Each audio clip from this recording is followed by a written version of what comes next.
So, the game is over. Mario games, right? This is so childish they have to have Mario tell you the game is over. Ugh. Game overs suck.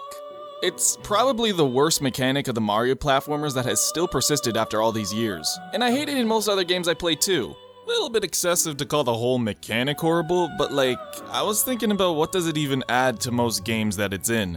And most AAA games don't even have it anymore. You know what I'm saying? The whole thing is you die enough times, get a game over, and then you go back to a save. Woohoo. Now that there's autosaves, why do we even need to do this? I know for sure my Sonic binge happened on the Xbox Live Arcade, where the save states were my Dayquil to get me through all this nausea. Like, I really just don't like the whole rigmarole of, oh man, I'd really love to go to sleep, but I gotta go find a goddamn frog for no goddamn reason! Yeah, I get the whole having consequences for failing, that's what makes games fun. If it was just handed to you, then what would be the point? But I don't like that consequence is wasting my time. I did my undergrad, alright? But why am I getting so worked up over an 8-letter consequence for my inferiority? Let me tell you a story. I was playing this little game a while ago, maybe you heard of it. It's fucking Super Mario Maker 2. Incredible game. I mean, you know Mario. Look at this little guy. Red hat, mustache, doesn't tip, and now you can make your own levels with him. This must be what it felt like when the common people got taught to read and write, and then all they wrote about were dicks. But Mario Maker is so good for so many types of players. Whether you're a beginner or an expert, love to create or just play. Hell, it's a great game to watch too.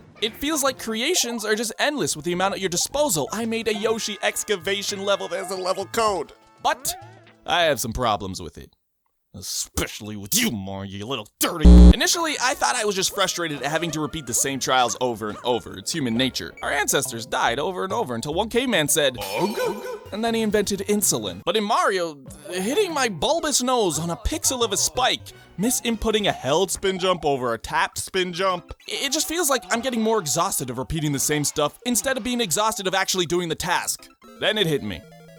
In the face with a wrench. I recently played this wonderful little game named Celeste. Maybe I'm behind the curve on this one because I think everyone's talking about it, or at least knows of it, but can you blame me? I just learned people don't like cucumbers. I don't know what's true anymore. And goddamn, what a charming game. Not only is it wonderful in design and mechanics, it's also got kick-ass music and art that kept me engrossed throughout 2 playthroughs. But my mouth is gibbering because I naturally started comparing this with Mario Maker.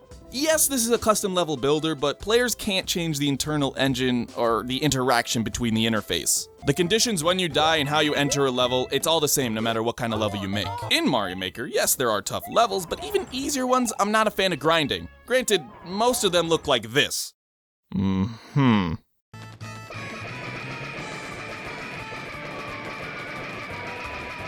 hurt you? Whereas in Celeste, I thought I'd pee my pants at some of these levels, but no! Squeaky clean! I enjoyed the grind. I blasted through it death after death, no toilet paper required. Yeah, I got all the berries, the tapes, the B-sides, Because Celeste opened my eyes to some very subtle design choices that help the longevity of a game that require constant replaying and mastering. It's just that you don't take as long to die! The reason I hate failing in most games with deaths or game overs is because of how long it takes to get back and try again. Celeste removes that. Nah, my skill at children's games is all I have as an icebreaker. There's gotta be a more in-depth reason that I can explain with fancy music and flashy visuals that don't necessarily improve my point, but do make me look smarter.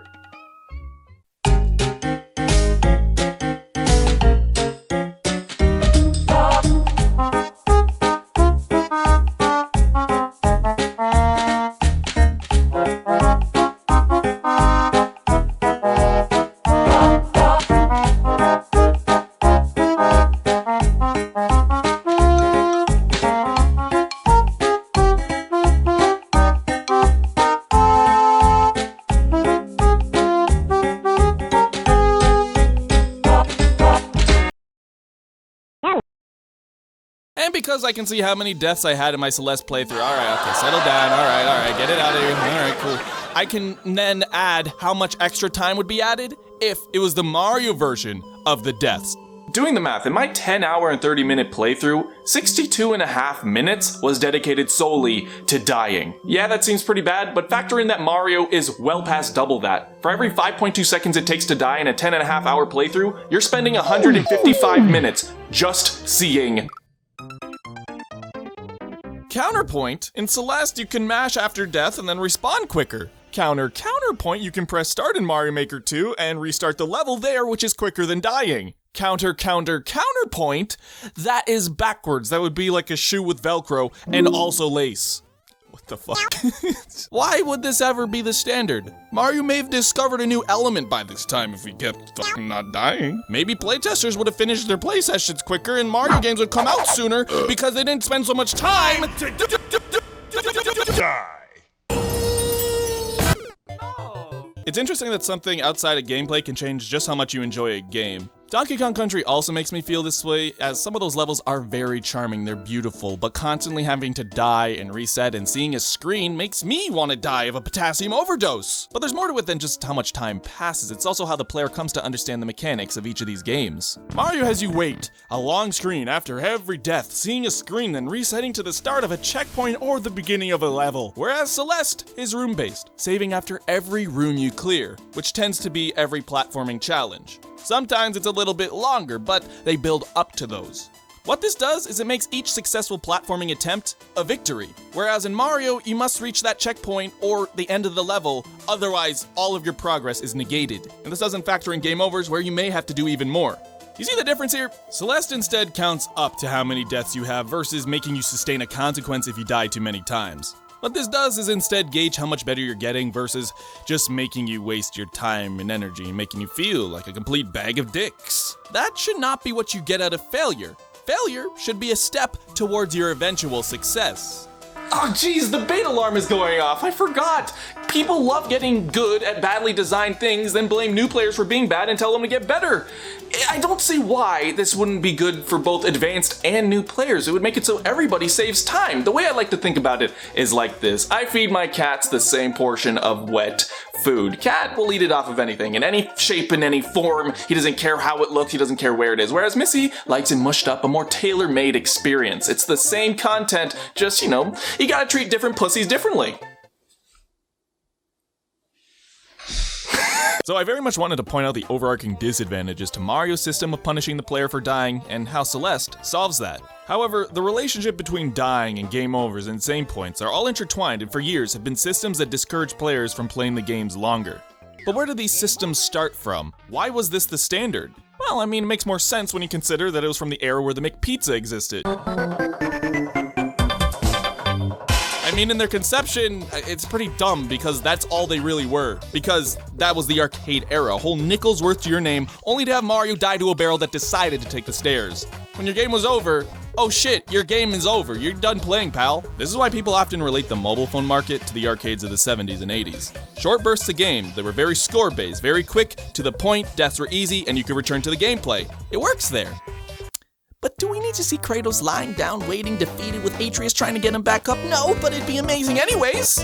When PCs started getting into the mix with their immense storage and cool maze screensavers, we could save and load from generated checkpoints. The need to actually save with a point in-game, you didn't need that anymore. I imagine like a decade or so, people are going to be scratching their heads at why there is even save objects within the gameplay. You don't ask the character of a game to go save something, it just doesn't make sense. It'd be like Gatsby saying that this book was dedicated to Zelda. I understood that reference. Oh my goodness, Toad is crying in the darkness because he wishes to be saved, similar to how I wish to save. Back in the day, you had to metagame everything, which kind of takes you out of the immersion of a game, you know, finding the save point before you go to sleep. It is drinking warm beer in game form. Of course, I get where this wouldn't work. Speed games like Sonic would lose a lot of their challenge if you could just respawn at the start of whatever.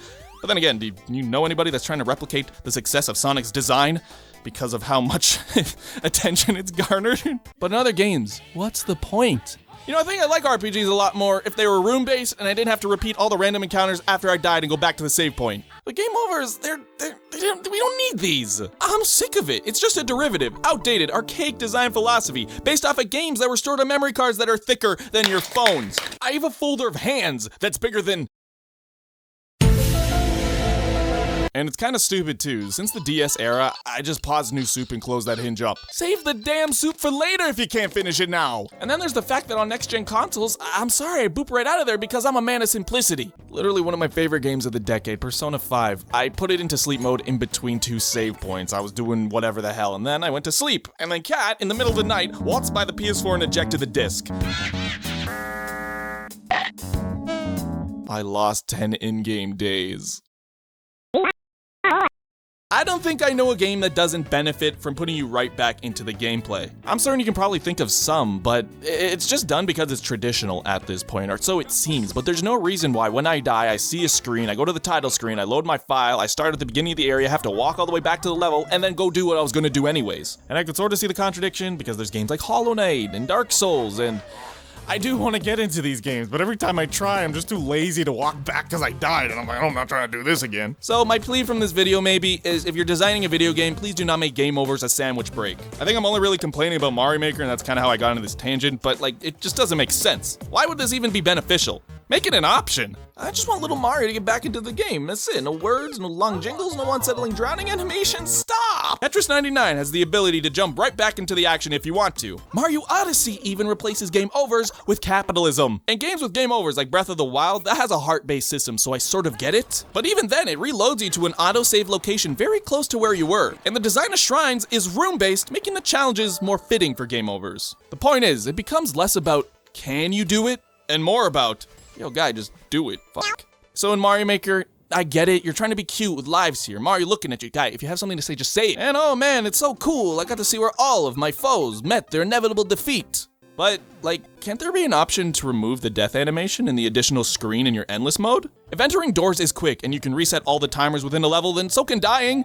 And maybe add a mode beside endless mode that makes things a time trial. Let level creators create playlists of certain types of levels where you have lives count up with a timer to see how well you can complete the levels in a certain time frame. I think that's the hardest part, is finding levels that you want to play. Why not just give that ability to the player? But I'm only one type of gamer. This opinion is coming from my own experiences. Because I'm a grown-ass man, I don't have time to keep dying as Mario. I have things to do that men do, like go to the bar and pay my taxes and shave. Oh geez, now that I know how much time Mario's been wasting me, I gotta catch up on everything I've been wasting my time on with Mario, so I didn't have time to write a conclusion to this video.